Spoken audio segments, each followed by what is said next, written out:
Good evening and welcome to Kunsang Payo Choli. As always, we're happy to be here, happy to have you here, and happy to be showing a teaching of Jetsunma's. This teaching by Jetsunma was given in 1996. The title is Live a Sacred Life. And so we'll begin now.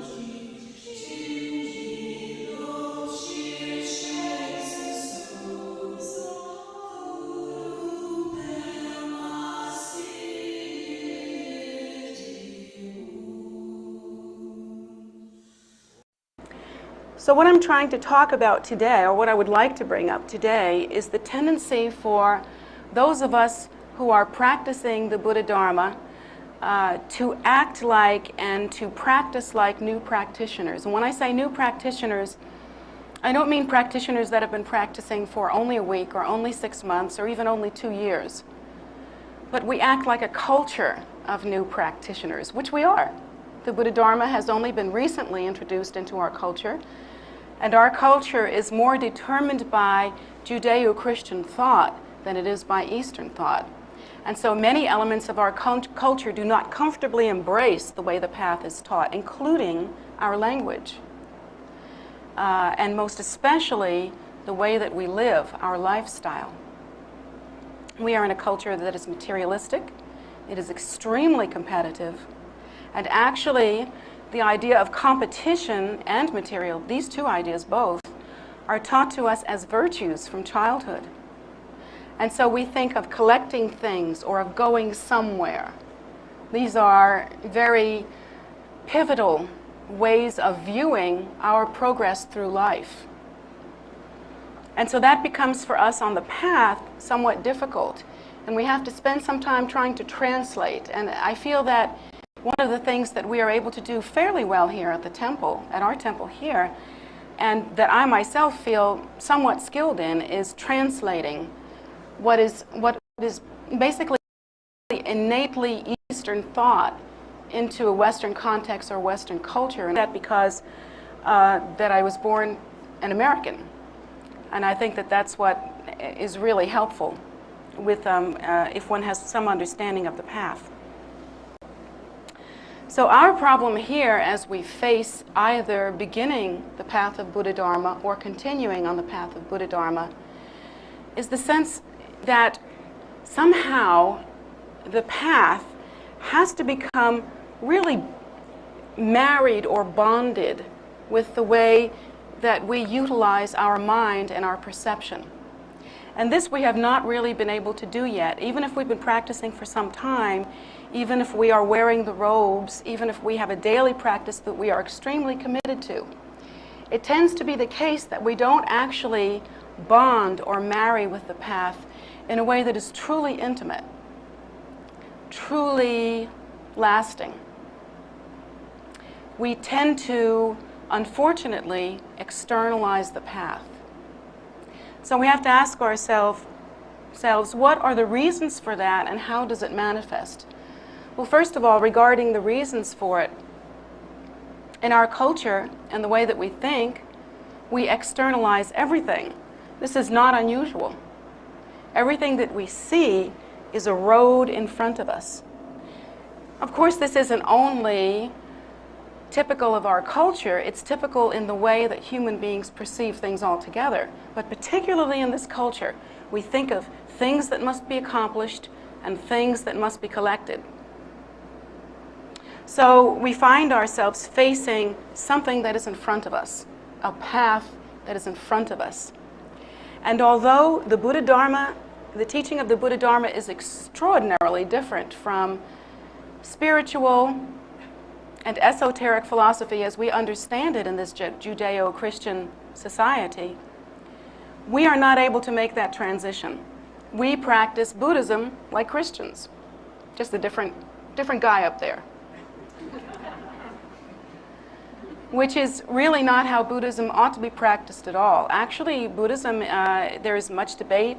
There are many who feel that Buddhism is not a religion, that in fact it is a philosophy.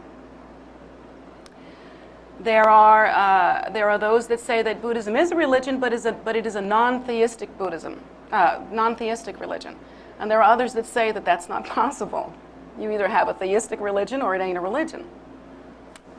So I don't know what to tell you about any of that. I'll leave that for the academics. We're going to go for the experiential.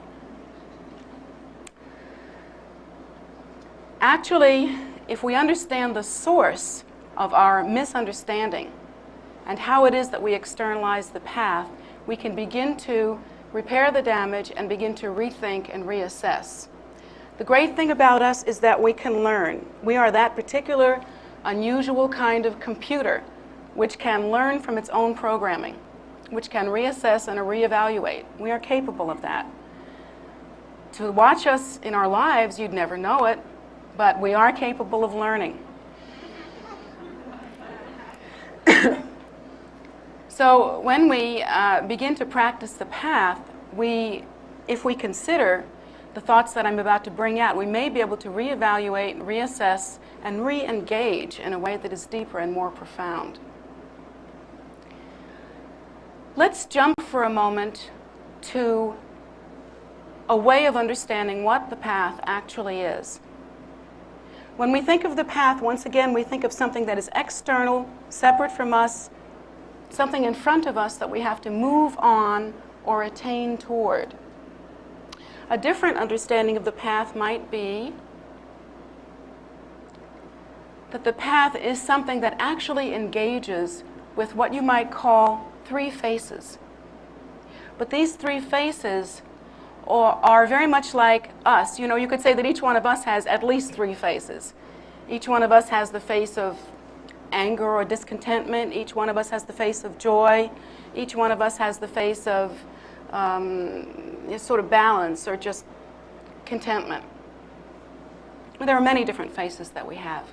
Now, the path also has faces that when we truly study them, we can understand what the nature of the path actually is. You could say that the path exists as part of a three-part system. And if you were to think of the path itself in a true and more profound way than we normally think, you would understand that there is no way to tell where the path actually begins and where the path actually ends. We would understand that composing what we call the path are actually these three faces, which are, one, the ground or basis from which the path arises. Two, the path or movement itself, the display, if you will, of that source or fundamental nature from which the path arises. And then there is the fruit, which is the direct result of that fundamental nature, as well as the direct result of the activity of that fundamental nature. But these three things, the ground, the path, and the fruit or result, cannot be separated, not in any way, shape, manner, or form. The moment that we begin to separate these three aspects, we lose touch with what the path actually is. We lose touch with an intuitive understanding as to how to actually practice the path, and we experience a great deal of delusion concerning the path, because that if we separate ourselves from the understanding of the threefold face of the path, of the basis or ground, the movement or path itself, and the result of the path, and the result, we would, if we were to separate these three, we could not determine what a true path actually is. And so a terrible delusion would come. Without this understanding, anything that we do becomes a path. You know, any activity that we engage in becomes a method. That method connects something with something, or it wouldn't be a method. But still in all, on the path of Buddha Dharma, we have to remain connected with, again, the ground, the method, and the result.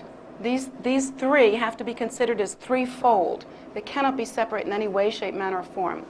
How is it that we can use this understanding to determine the validity of the path and to remove from ourselves the tendencies toward delusion? Well, first of all, there is the teaching that you have been given on a number of occasions about relating the seed and the fruit. There's that kind of good old-fashioned commonsensical wisdom that if you really want to have an apple tree in your orchard, you've got to plant an apple seed. That if you were to want an apple tree in your orchard and were to plant cabbages, it would simply not work. You would have cabbages in your orchard. If you were wishing for an apple tree, if you were wishing for some apples, and you were to plant asparagus, that's not going to work out really well for you unless you really determine that asparagus is your thing. I know it sounds like I'm being silly, and why is she belaboring this point? Well, the moment we get it, I'm going to stop nagging about it, because as yet, we haven't gotten this one, and it's really, really important. Regarding the Buddha Dharma is not a path or a method that arises in any common or ordinary way in the world. In other words, someone didn't get born at some time and simply compose a path. A team of experts or technicians didn't get together and engineer a path. NASA didn't design this one. This path was not a dream or a vision that someone had about 20 years ago that remains unproven or insubstantial. The path actually, the path of Buddha Dharma as we know it does not arise in the world at all, in the sense that it only arises under the condition of the Buddha nature or supreme enlightenment actually appearing. It arises from the mind of enlightenment, from the Buddha nature. Lord Buddha did not begin to teach the path, although he had attained varying degrees of what you would call, I don't know, maybe cosmic consciousness or something like that, before he actually attained supreme enlightenment. He had various degrees of consciousness that he could communicate, various qualities that he could teach to others, various teachings on compassion, bodhicitta, practicing meditation that he could have taught, but in fact he did not teach until Buddhahood actually came to him, until he awakened into the primordial nature that was his true nature, or awakened to Buddhahood. And then at that time, he was able to display the path or method to the world. So the path or method actually came forth from his realization. It did not come forth from even 1 millisecond before his realization. But at the time that he achieved that precious awakening, it was after that that he was able to bring the path to the world. And so during the course of Lord Buddha's life, he actually discovered that there were many different displays of consciousness, many different levels of attainment and attunement that one could accomplish, and he did accomplish many of these before that ultimate moment. But it was that ultimate awakening that he actually presented to the world as the Buddha Dharma. And so the seed of the method that we practice is enlightenment, the Buddha nature itself. It is not the human nature. If it were the human nature, he would have taught before that precious awakening. And that would have been something from the human capacity. But it was not until supreme realization that he began to teach the method, and he taught only that method which leads to supreme enlightenment. So the seed and the method are completely married and not separable. if you are practicing a method that did not arise from the mind of the Buddha, from supreme enlightenment, from that kind of enlightenment, and again, there are many levels of spiritual advancement, then the interesting fact is that you are not practicing a path that can also result in supreme enlightenment. Because the seed and the fruit have to match. Once again, an asparagus plant will not produce an apple. They simply have to match. It's one of those fundamental, commonsensical 2 and 2 makes 4 kinds of realities that we like to conveniently leave out on a regular basis. Why do we do that? Is it because we have a particular shtick that we need to fulfill about what religion's all about? Is it a preconceived notion, different kinds of conceptualization that we have? Well, yeah, there are elements of that. That's true. We do, because we are intellectual people, we have formed ideas that are difficult to change once they are formed. We have the habit of clinging to ideas almost in the posture that if our, heaven forbid, our ideas were to change, the result would be so mind-blowingly chaotic. Flexibility, of course, is an unheard of skill, but you know, if our ideas were to change, the result would be so incredibly mind-blowingly chaotic that surely we would die. I mean, we have this habit of wrapping ourselves around our ideas in a very firm way.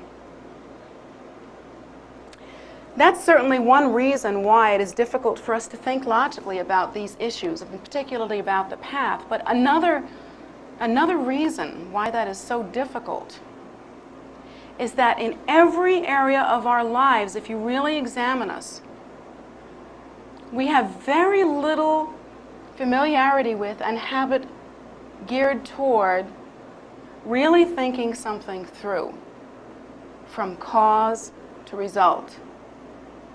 We like to take these flying leaps at reality.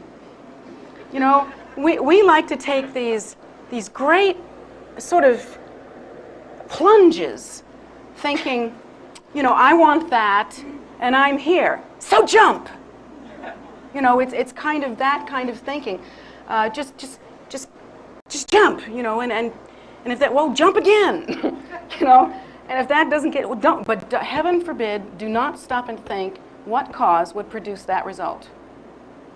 We don't have that habit, not whatsoever. We spend a good deal of our lives incapacitated in certain ways because each one of us has a particular problem to deal with. Some of us may have confused mental states. Some of us may have really strange habitual tendencies that produce for us again and again and again unhappiness. You know, many of us engage in patterns that we just can't seem to shake, and they always produce for us these habits that make us unhappy. And when we make ourselves unhappy, we withdraw from that unhappiness and we whine, basically, and we blame the fates and we blame the people next to us. Take a good look at the person next to you. This is the person at fault for everything in your life. Adji, you can look past the one to... So, I mean, you know, absolutely. Whoever's sitting next to you, you can blame them for everything. We take these flying leaps at our lives without really thinking through any kind of cause and effect relationship. We have been given definite teachings on what kind of virtue and what kind of activity produces the result of happiness. But we don't want to practice virtue. We want to take flying leaps. It's just what we do best. We're used to it and we don't want to change. And regarding the path, it's the same way. We see the path as being in front of us. It has certain characteristics. It has a certain kind of appeal in whatever way.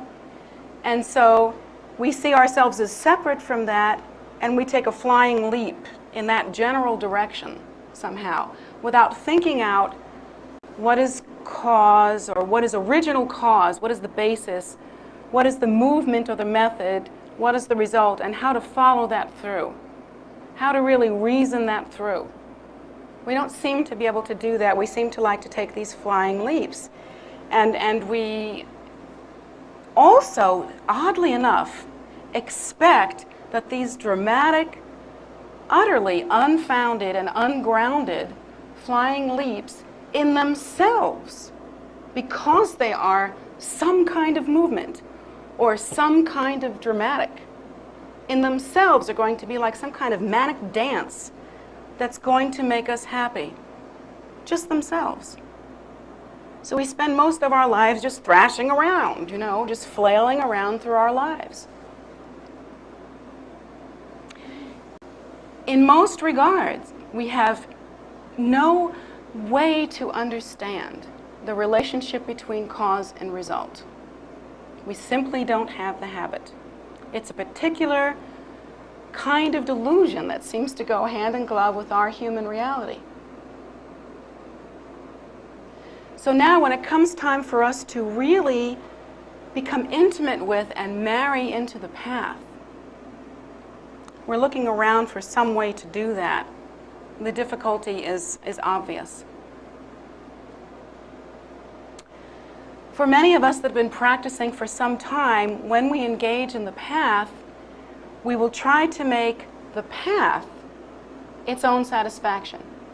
Now, if we understood the basis for the path and what the fundamental underlying ground of the path actually is, and what the result of practicing the path in a certain way will be, not because it's magic, not because, hey, the signs point in that direction, not because it's superstition, but because ground and result cannot be separated.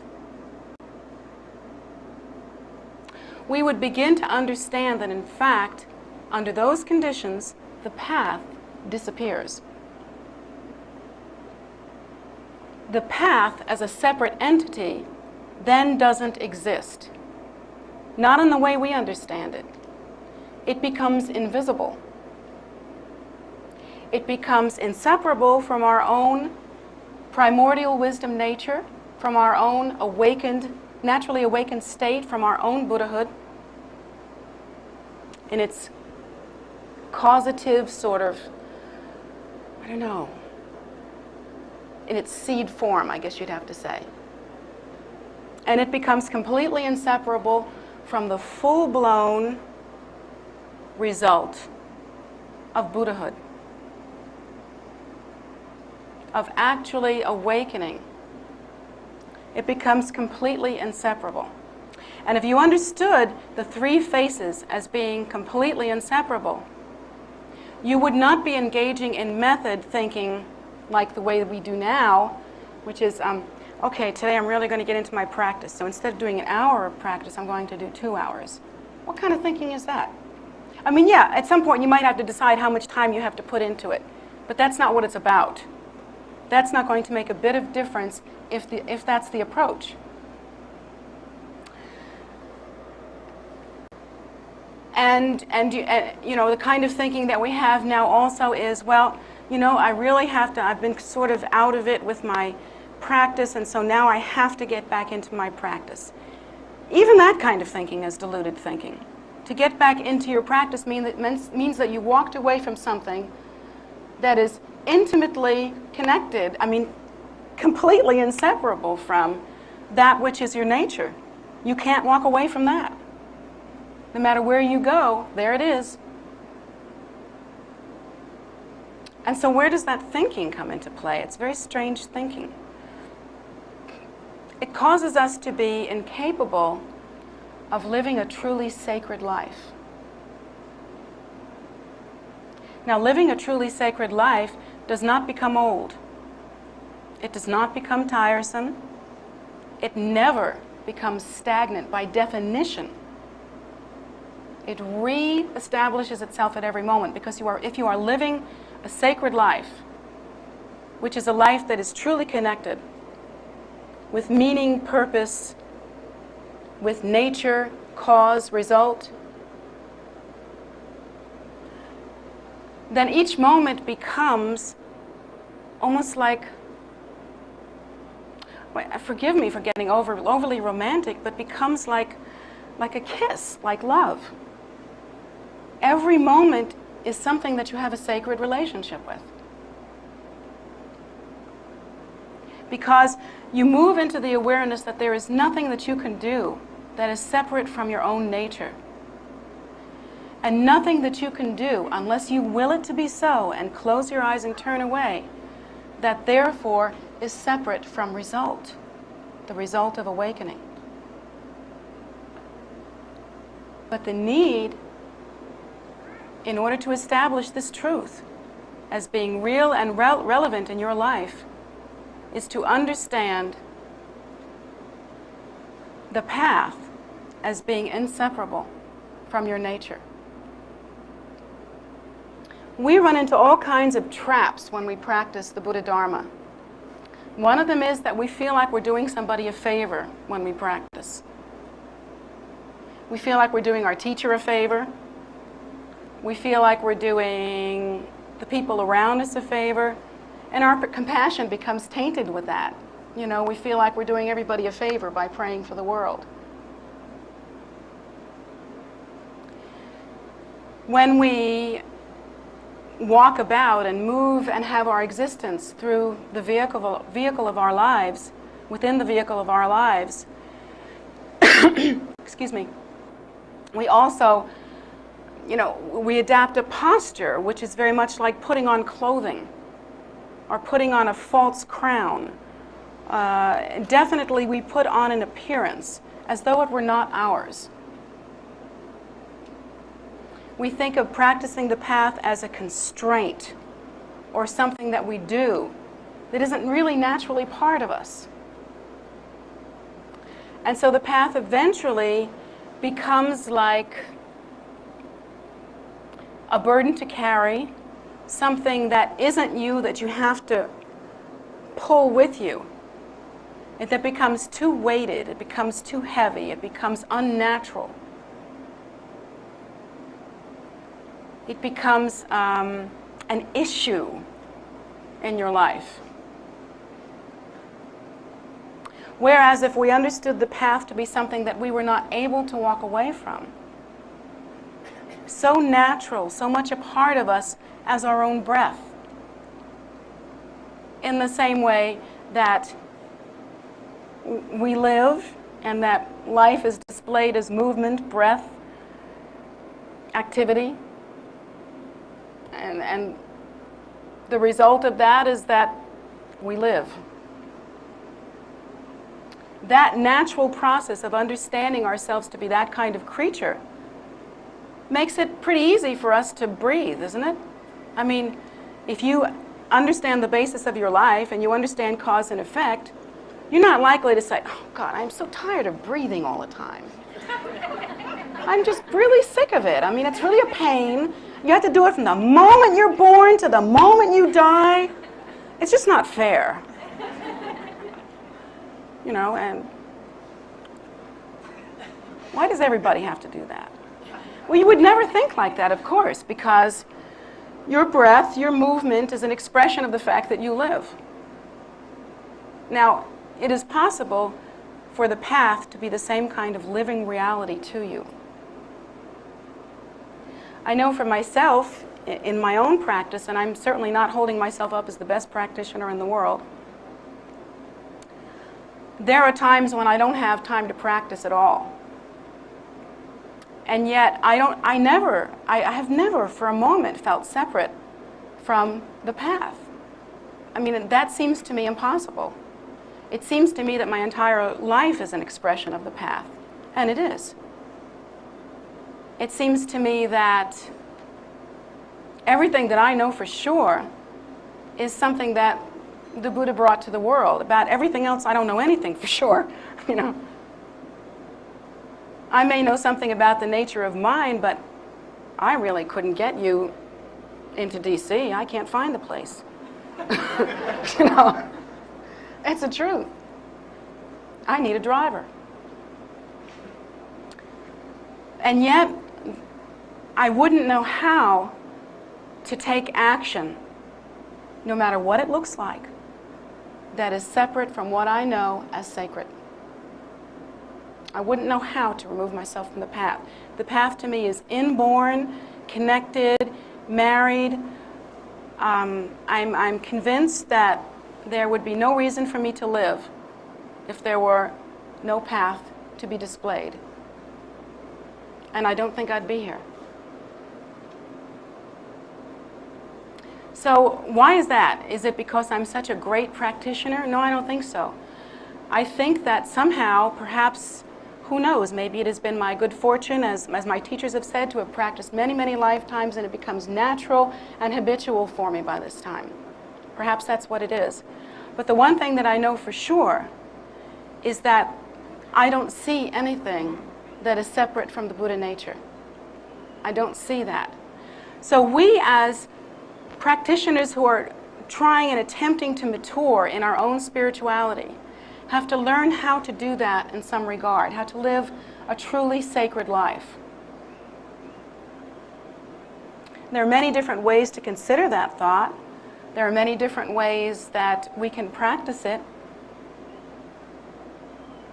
I know that from the point of view of, for instance, Native Americans, that with Native Americans, everything that they do in a ceremonial way, they offer to the four directions, they offer to the spirits and powers associated with the transcendent and with earth. Everything first is offered to the Creator. Everything is done in a ritualistic and ceremonial way so that it is in alignment with what we know to be our nature. So how does a Buddhist practice that kind of sacred life? Well, at least a large part of it, and a good step forward, would be to understand what it is that I'm trying to explain here. And that is that the path should never be viewed as a thing that is composed of ordinary elements as we know them. It should be understood as being inseparable from everything you seek, everything that is precious to you and will someday be even more precious as your understanding increases. Most importantly, the path cannot be and is not separate from that which is your primordial wisdom nature. The voice that is the path, the method that is the path, the direction, the content of the path. This is all a miraculous display of Buddha nature. Each and every aspect of the path is a means by which one can develop or awaken to that natural innate potency that is your potency and that you cannot walk away from, that you cannot abandon or destroy, really.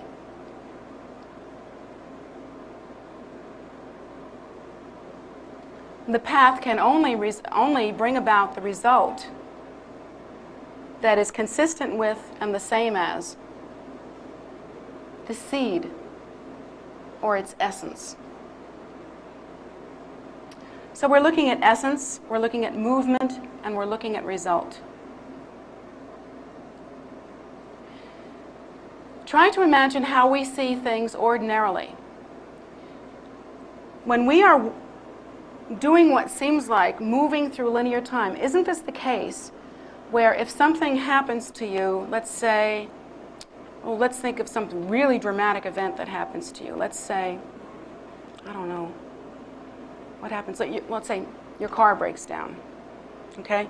Let's say an event happens and your car breaks down. Well, normally, when that kind of thing happens, when the car breaks down, that's it. That's what happened. It's out there.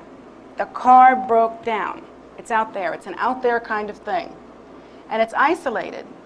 It has no connection with anything else. Did the car break down because you forgot to put oil in it? No, no. It just broke down. Did the car break down because you never get it a checkup or a tune-up? No, no, no. It just broke down. It just happened that way. Did the car stop because there's no gas in it? No, no. It's just stopped. It's that kind of thing. When we see events in our lives, we see them like that. They happen out there. Now, as time passes, often there are these connecting things that happen to the events in our lives. Maybe a year after the car broke down, several things might have happened. You might have learned something about how to take care of a car. Let's say your husband or wife yelled at you for not taking care of the car, and you learned because they yelled real, real loud.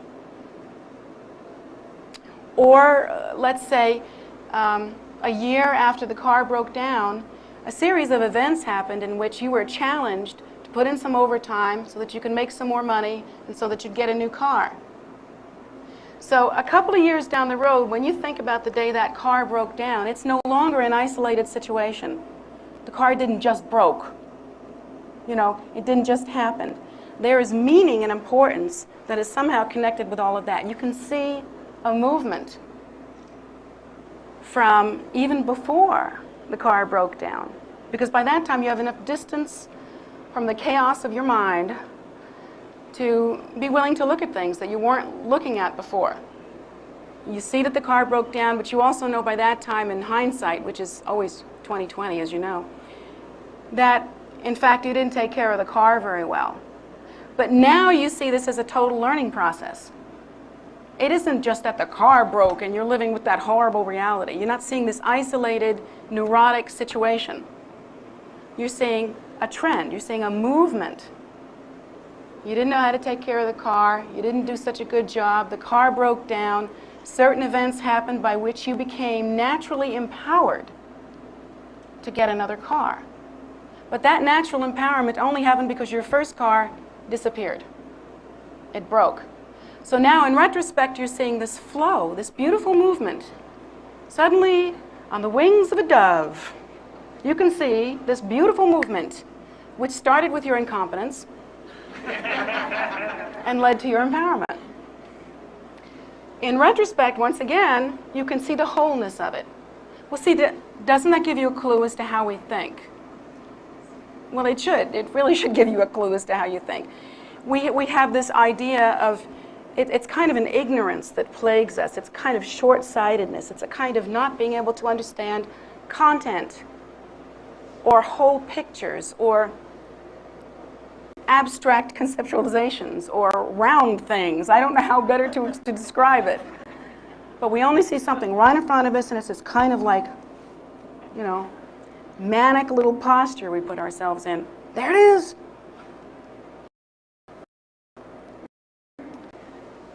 Well, the path is from the point of view of Buddhahood. One can see the primordial basis, the ground, which is uncontrived,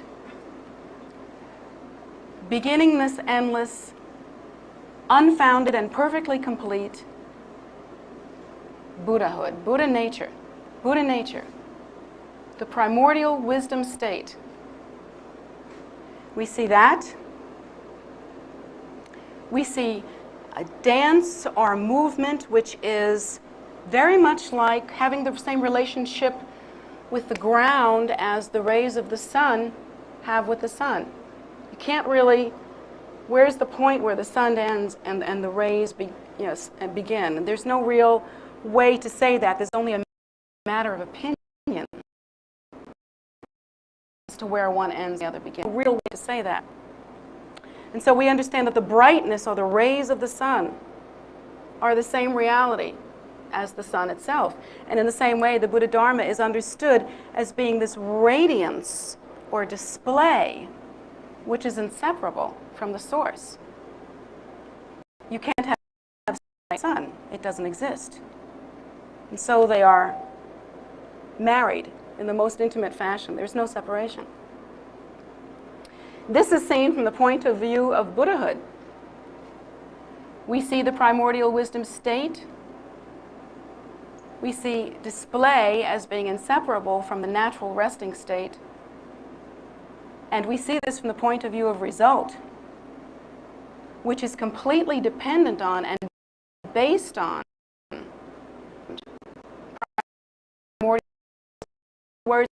primordial wisdom state, which is Buddhahood. There could be no result of Buddhahood. How would you accomplish it? You couldn't build it out of sticks and stones. There would be no result. So from the point of view of Buddhahood, this is seen as a three-legged stool, or something that has three faces or three facets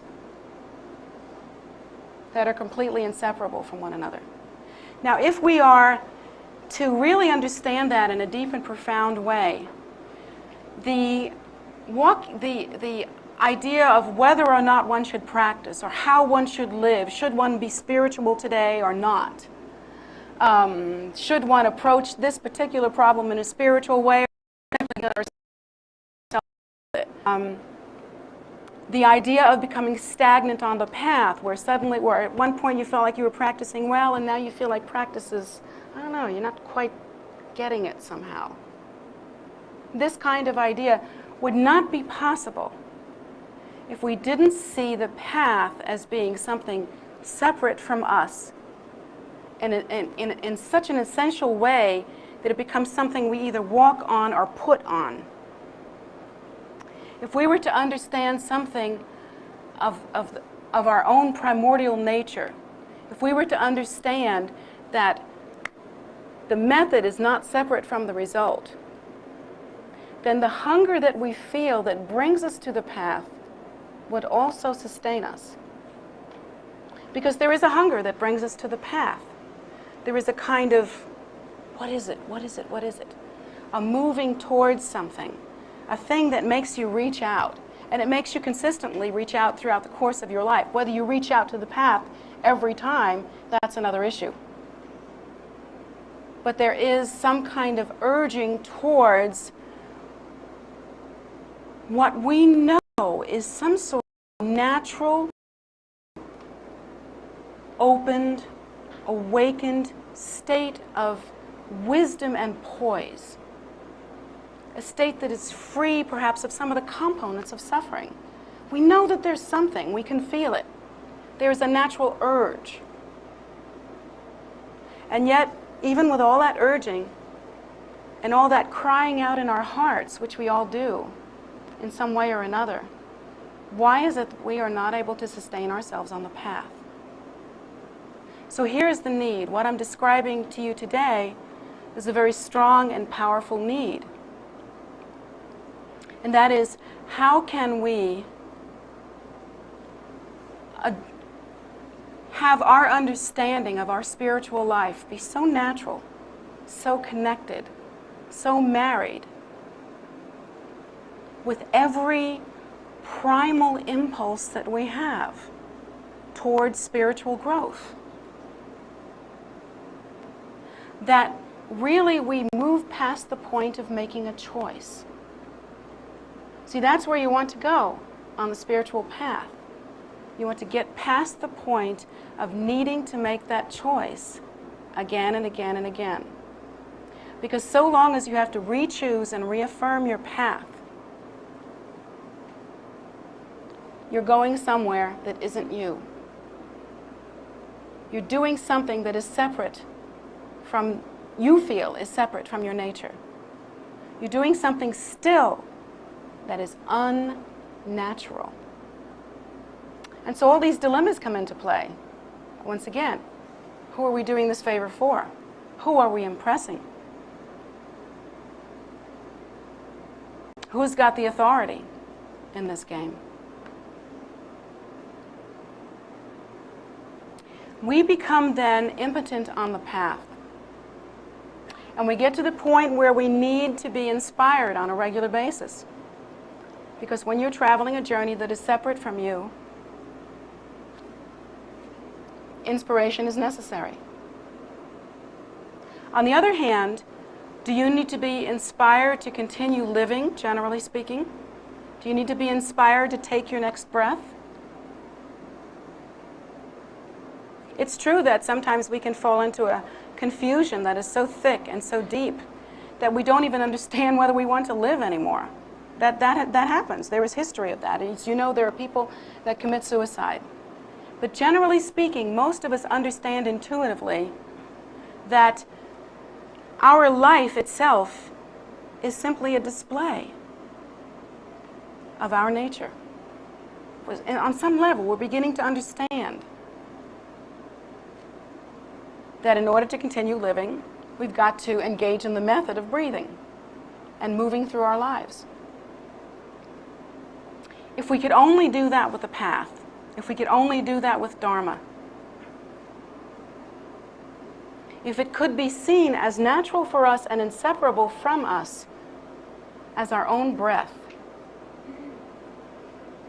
then practicing the Dharma would be much more potent, much more natural for us, much easier, not in the way that you'd practice it in a schlocky way, or you would practice it without really caring how well you do. It's not like that. But easy in the sense that the issue of whether or whether not is solved. It becomes as natural as spinach, or as natural as the intuitive knowledge that when you want to get out of bed in the morning, you've got to swing your legs over the edge. It's the kind of thing. It's such a natural movement. I mean, really, swinging your legs over the edge of the bed does not become the hardship that it could be if you think about the fact that the next thing is your first potty break in the morning.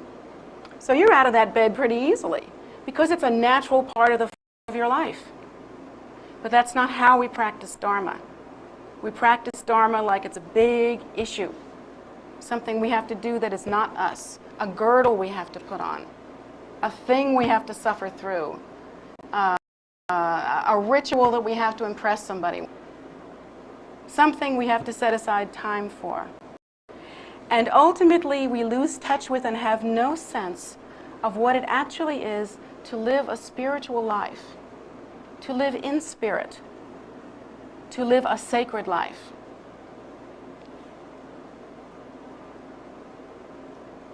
In fact, if it were possible to live in such a sacred way that instead of thinking of ourselves as separate human beings who want to go there and get that, which is kind of how we think of ourselves, you know. We're always so goal-oriented, so linear in the way that we act. Supposing we were able to see everything around us, everything in the world, as the same as us, a display of an underlying primordial natural state. That all things are a display of a fundamentally empty and yet full primordial nature. That everything that you see is not separate from Buddha. Supposing that instead of clinging to what we see and putting ourselves in the posture of acceptance or rejection of what we see, like or dislike, or in the case of meeting up with a situation, hope and fear, the hope that it'll work out well and someone will love you, you know, or the fear that it won't and no one will. Instead of approaching it with that kind of idea, which wears us out and does us in, supposing we could live a truly sacred life. Supposing when we see a tree, when we see a person, when we see something beautiful, when we see something that's not so beautiful.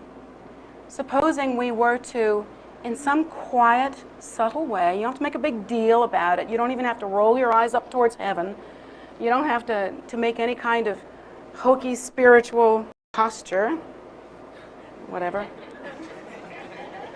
Supposing we were simply to, in a quiet way, know that this too is a display of the Buddha nature.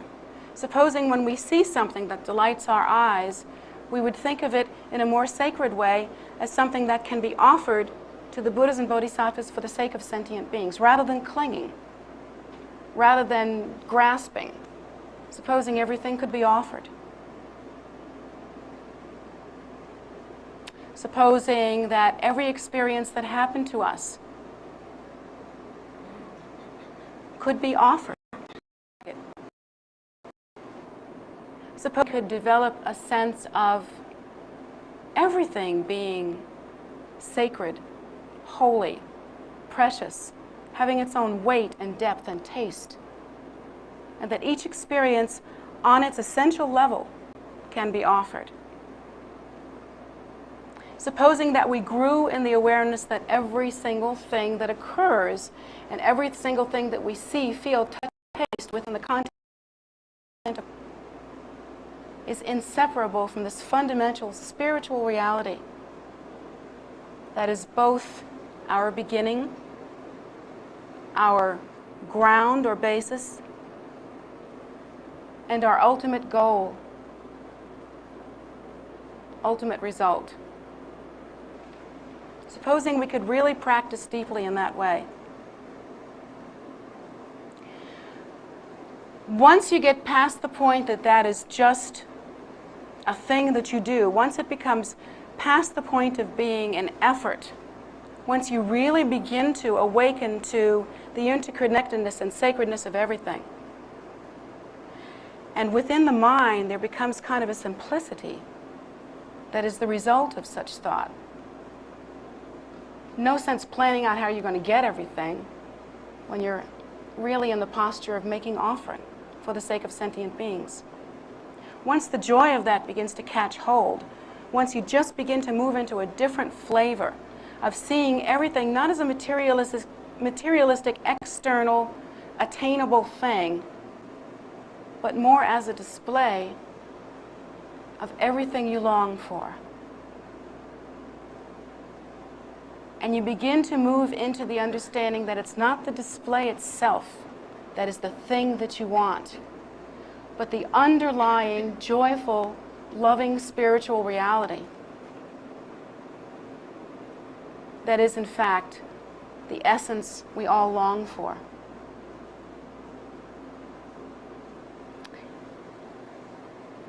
In every religion, every major religion in the world, there is something about approaching it with the eyes of a child.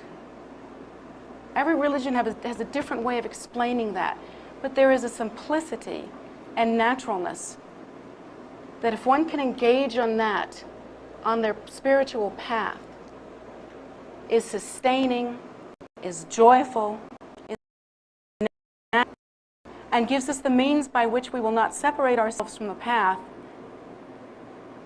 and have times when we feel very spiritual and times when we feel that we have other things to do.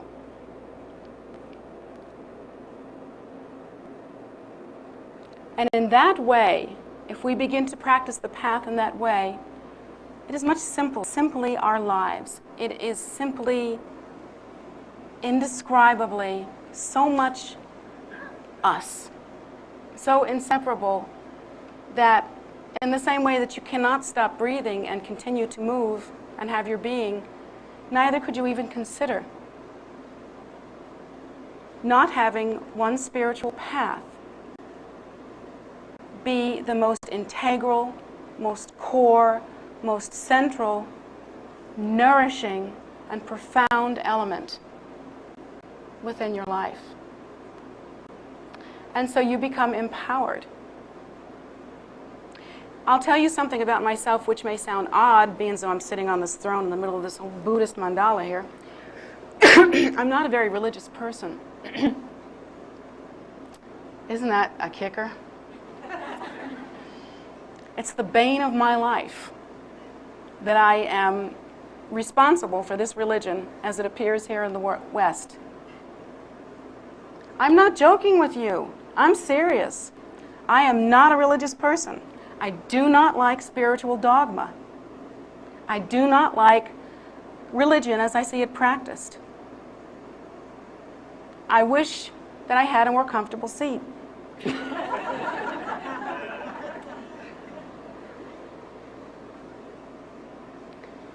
But I have connection with this particular method. And so that's the display, the form that it takes. But the underlying reality, the thing that cooks for me, the thing that wrenches my heart, that keeps me going, that makes everything about my life without choice, free of the burden of choosing, is that I know no other way to live other than to see my life as an expression of my nature. And I've watched myself throughout the course of my life. I have made choices that are so difficult, but they were never about the spiritual. I have moved on, and I have left things, and I have walked into things, and I have done all kinds of stuff. But when it comes to the spiritual unfolding in my life, there's never been a choice about that. And in any event in my life, if I had to choose continuing on with the expression of my nature, this spiritual play that is unfolding here, or engaging in some ordinary activity which would not facilitate that sacred life, there has never been a choice. I will always choose the sacred. And it's not that I'm patting myself on the back, it's just the way it is. It's always been that way. I never have chosen. I never have chosen. And I think it's because I'm not religious. I don't see religion as separate from me. I think it's because I'm not so dogmatic. I don't see dogma as being something I have to pick up and carry around. I see my life as being innately spiritual, and I see that there is no other way for me. I wouldn't know how to express myself any other way. And so I find that for each one of you, I make the same recommendation, that you each in your own way find a way to experience that kind of intimacy with your spiritual life, to realize that you're not doing anything or anybody a favor. You are simply expressing what is true. To try to find a way to understand that the base and the movement or method and the fruit or result are simply three faces of the same reality, and that reality is you. There is nothing you're doing here that's strange or exotic or unusual. You are expressing your nature. What else would you do? Not express your nature? But now each one of us has to find a way to really get that for themselves, to really marry with that. And that's your challenge, isn't it?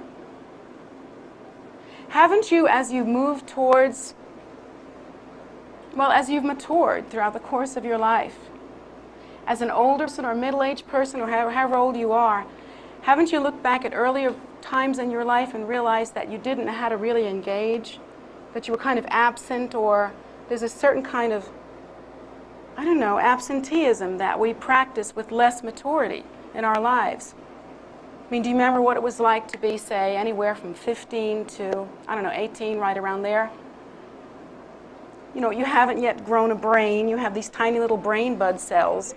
And, there isn't even enough there to anchor the eyes from going around like this, at that point.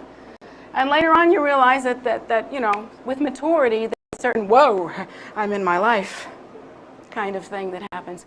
And later on, spiritually, it's even more profound. I mean, that reality is even more profound on a spiritual level. When you're a young practitioner, you realize that in some way that was somewhat unconscious, you were simply kind of trying to do what the Lhama tells you and trying to do what the Buddha says, and you were, kind of just doing stuff. But then perhaps later on, as you begin to mature on the path, you begin to realize that there is something here that is like, it's kind of like the amplification of your own voice, or the rays of your own sun, or some movement that is a natural display of your own nature. You realize that there is a marriedness or a connectedness about the way that you live. You begin to move into the maturity of that. On the path for us, that is really necessary at this point, truly necessary. It requires that each one of us take responsibility in an individual way, not relying on the structure of the temple for this one to come to you, not relying on the capacity of the teacher to empower, deepen, and mature our minds, ripen our minds. Not relying on the Sangha to support you and, and give you that, I don't know, shot in the arm that we need all the time.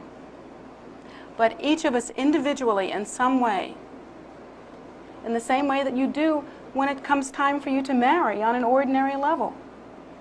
In some way, you find what in you connects with that. You really begin to understand the union of this. Begin to find how it is that you are a spiritual being and how it is that the path has appeared. You begin to take responsibility for this connection, for this marriedness. And it is not about vows and commitments to something outside.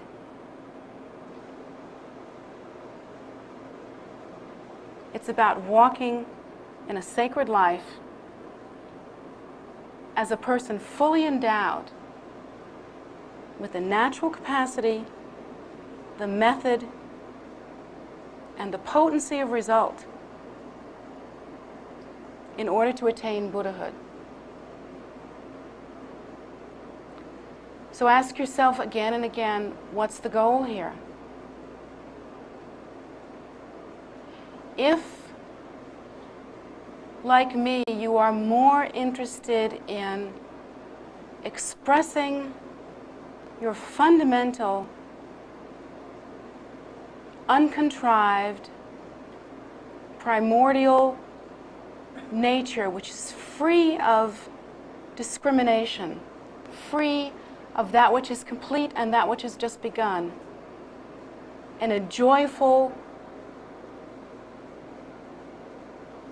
symphonic, musical way with wings.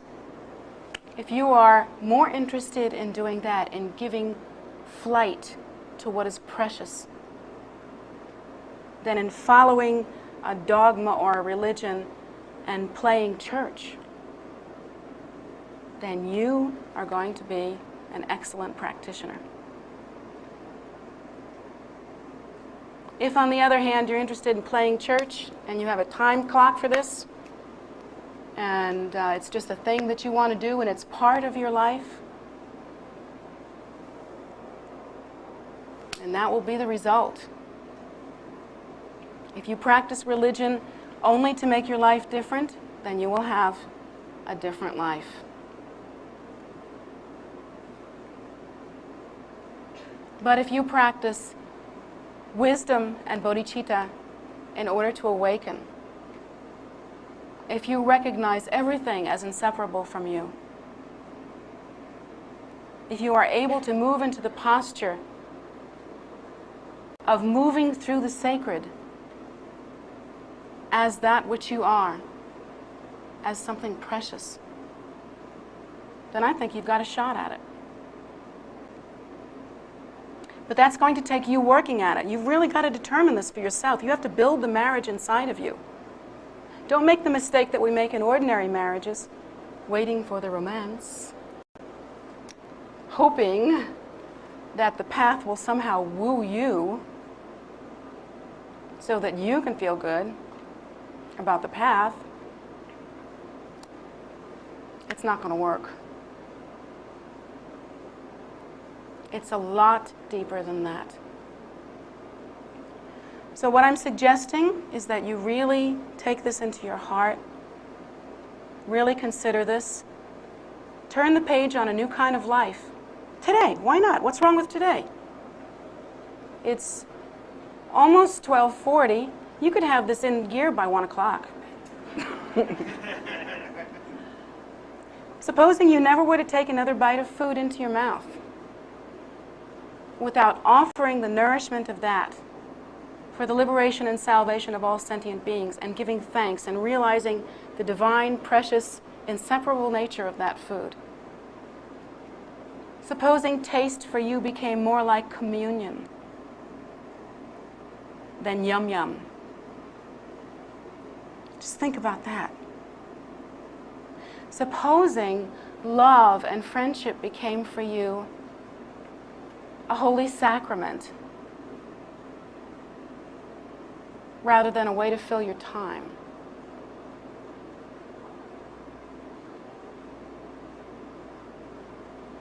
Supposing the spiritual life became for you an expression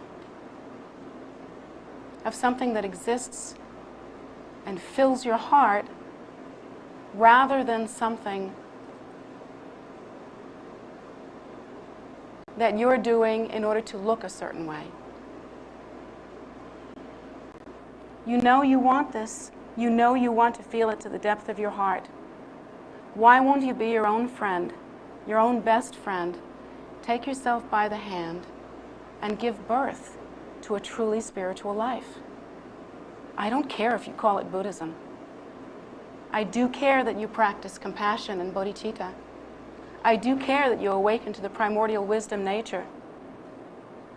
I do care that you begin to understand the sublime nature and emptiness of self and all phenomena. This I care about very much, but what you call it is up to you. Call it love. I like that one. But it's about really going for it, you know, really taking it in as though it's yours. Bonding with it. Practicing the path the way we practice is kind of like having a baby and putting it up for adoption and checking in on it every little while. Expect to have the same kind of bonding and connection with that you do with a child that you nursed with your own body and gave your own milk to and formed that kind of unbreakable connection with. What a difference. So don't make spirituality in your life the bastard child.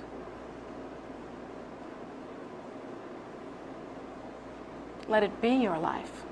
Let you be that. And of course you are. You are the ground or the basis, the primordial wisdom nature. You are the movement and display, which is also called method. And you are the result. And it only seems like we're on the path now because it seems like we are traveling toward the result. But in fact, nothing is going anywhere. You are. Nothing is far away from you, and there is nothing to uncover or to build or to establish. It is simply the precious awakening. And to truly live a spiritual life, you must know that this is your nature.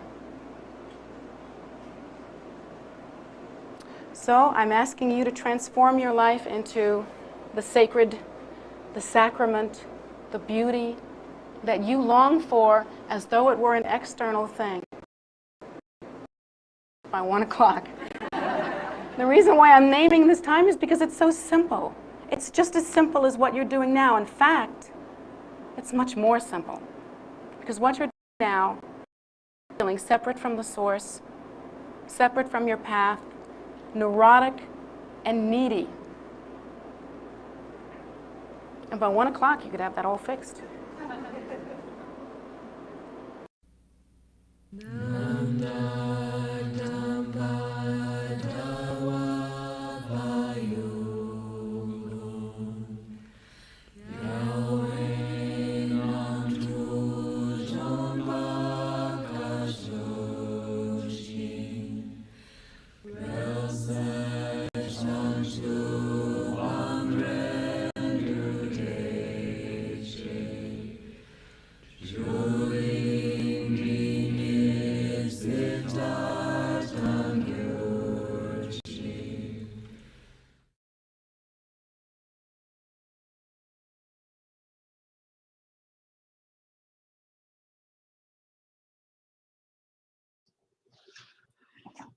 Thank you so much, everyone, for being here, watching this, and doing your best to become the best that you can be.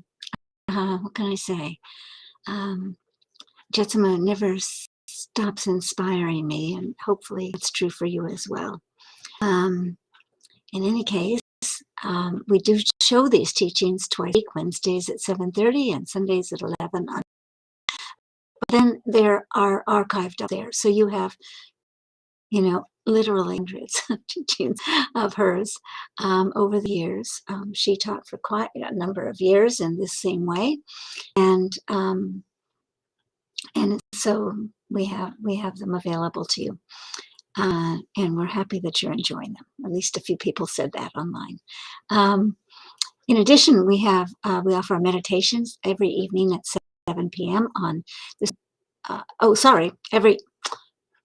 Let me back up. A meditation on Saturdays and Sundays on YouTube as well, led by one of our nuns.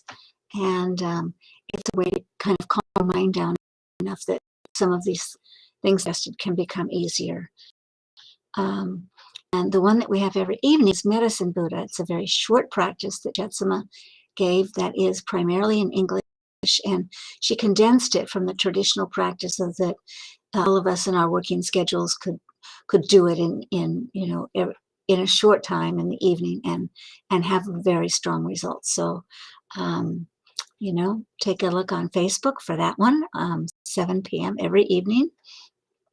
And daily we have a food offering ceremony, which is a traditional Tibetan practice for offering food to create the merit to have the strength to keep going on this path and also to bring about positive change. So the schedule has gotten a little more complicated than it was when I first started reading it out.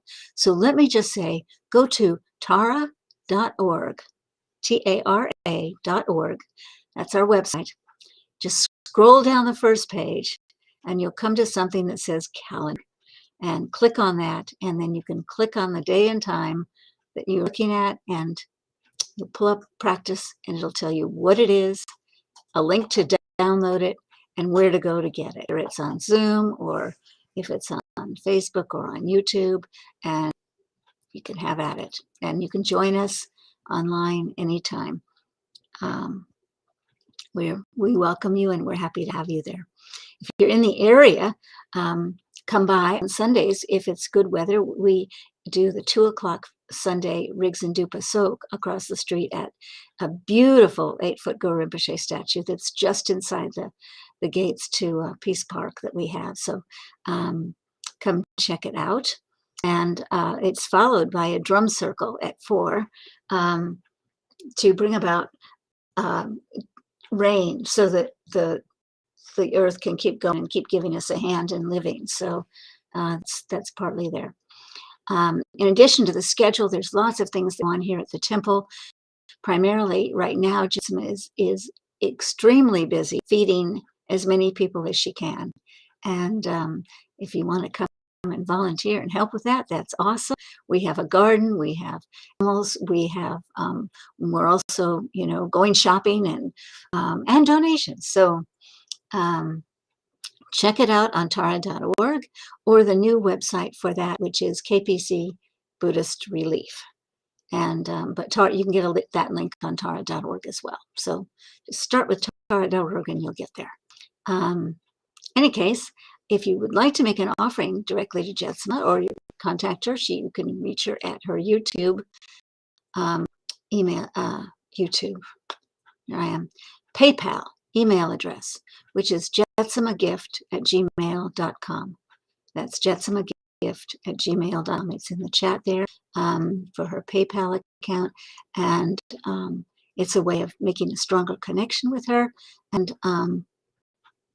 in that same way, your very nature. So thank you for joining us. Come back again on Sunday, and look forward to seeing you always.